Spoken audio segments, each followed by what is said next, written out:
Aitäh, austatud peaminister! Nagu härra Must juba eelnevalt mainis, on siin kõnetool arupärimistel just nimelt perfektne koht, et öelda oma vastulause ja erimeelsused antud vastustele peaministri suust. Härra Rõivas, nii nagu te enne mainisite, te eeldate, et teid tsiteeritakse täpselt ja korrektselt. Sama eeldan mina, et meie peaministril on niivõrd palju väärikust ja ausust mitte meelevaldselt tõlgendada antud küsimusi. Kui me räägime Eestis elavatest kõige haavatavamast ühiskonnakihist, käesoleva aasta teise kvartali mediaanpalk oli 794 eurot. Pool rahvastikust Eestis, eelkõige Tallinnast väljaspool elavaid inimesi, teenib alla 794 euro. Nemad on kõige haavatavamad. Ma ei maininud teile mitte kordagi, et kõige haavatav ühiskonnakiht on isikud, kes sõidavad uue Audi A8-ga või autoga, mis tarbib 15 liitrit kütust 100-le. Ma ei öelnud seda. Teie tõlkisite selle niimoodi.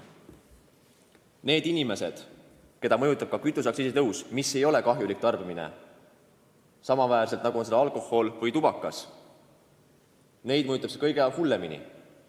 Isegi kui see kütuseliiter tõuseb kas või 0,2 või 0,3 eurot.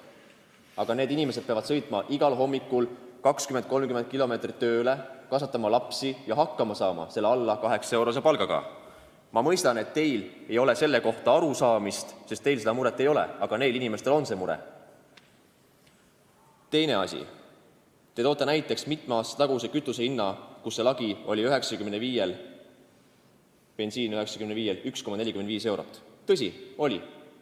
Kuid kas meie eesmärk peabki olema see, et läbi maksutõusude nöörida rahva käest raha tagasi ja viia see kütuseliiter samale hinnale tõlgendusega, et vähemalt see ei ole kõrgem? Kas tõesti on valitsusel nii kurb meel jätta see raha rahva kätte, et ta kulutaks selle kätte jääva summa teise sektorisse, läbi tarbimise? See raha tuleb majandusse tagasi. Seega selline demagoogia, kus me tuleme väitma, et kütuseliiter oli 1,45 eurot, see on lihtsalt nõme. See on kohutavalt nõme. Ja sellist retoorikat kasutada on häbiväärne.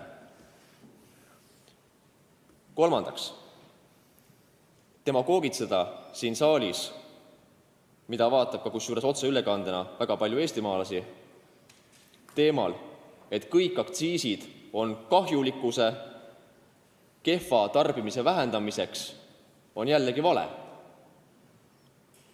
Me ei saa võrrelda ei kütuseaktsiisi, ei tubakaaktsiisi, alkoholiaktsiisi, näiteks elektriaktsiisiga. Need kõik on väga eripalgelised, eri tahuga maksustamise viisid, kus me peame suunama ühiskonnas olevaid protsesse ja inimharjumusi.